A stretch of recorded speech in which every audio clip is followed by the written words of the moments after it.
Russia and the United States have given sharply differing views of how to combat ISIL. At a Russia-chaired meeting of the UN Security Council, Moscow defended its use of airstrikes in Syria, but the U.S. accused Russia of using the fight against terrorism as an excuse to prop up the Syrian government. CCTV's Nathan King joins us now from the UN with more on that. Nathan.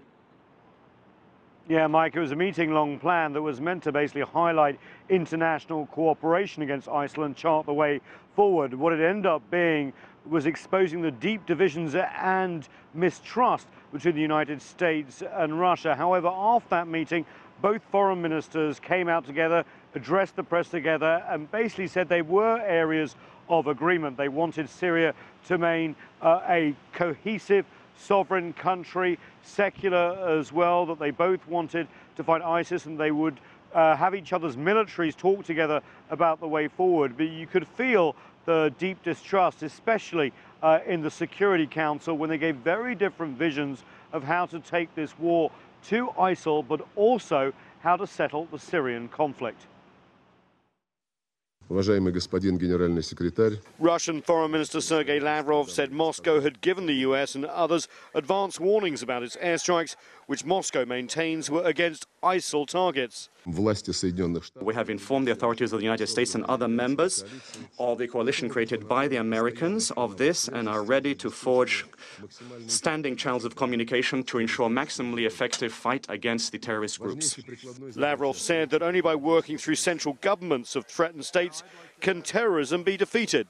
One cannot come up with slogans of fighting extremism in individual countries above the heads of their legitimate governments. Such attempts have already happened in the past, and they led to nothing good, as you all know. The US dismissed the Russian argument and said Moscow's actions were really all about propping up Damascus and Syrian President Bashar al-Assad.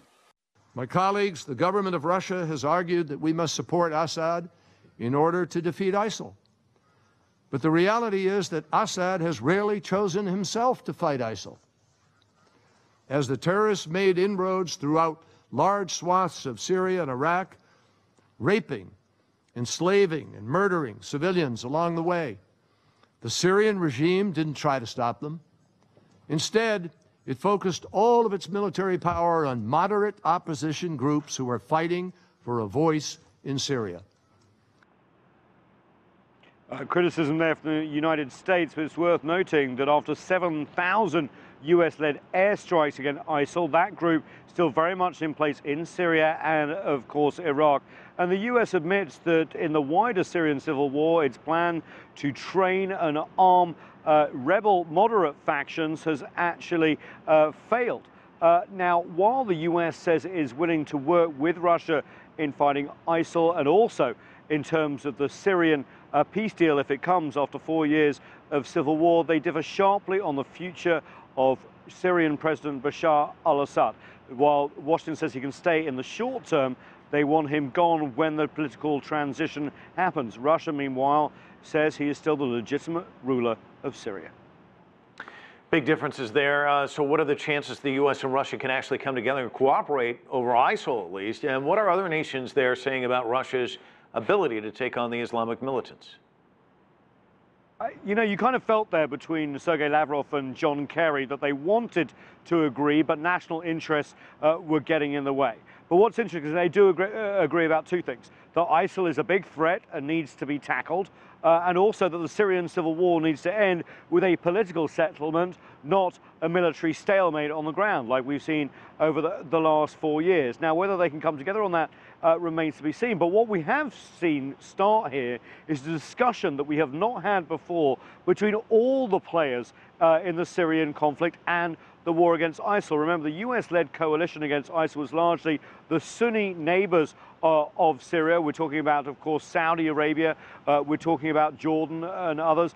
Baghdad, of course, is part of that coalition, but also part of this new coalition with Moscow and Iran. If they can come together and somehow get rid of the distrust, take on ISIL, but also start talking about a post-Syrian civil war Syria, could you see two problems being solved at the same time?